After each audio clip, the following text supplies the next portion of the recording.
Hello, magandang gabi po. Ito na naman ako. Isa na namang episode. Ang lulutuin natin, ang Bicol Express. Kung hindi nyo pa nagagawa to, gawin mo na. Masarap to. Ito na siya. Ang gagawin lang natin, palambutin natin yung baboy sa pressure cooker. Lagyan natin ng pangalawang piga na gata, sibuyas, sili green, luya. Ito yung pinakagulay niya, sitaw. Ito yung purong gata. Ang gawin lang natin, igisa lang natin yung bawang. Antayin natin mag golden brown. Next natin yung luya. Tapos sibuyas. Tapos ito na yung baboy, malambot na.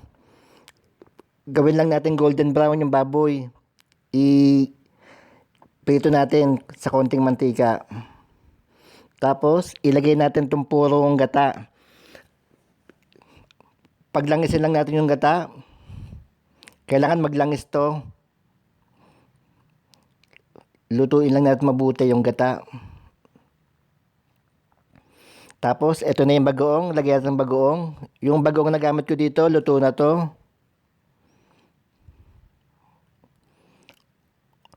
Tapos, ilagay natin yung sitaw dito.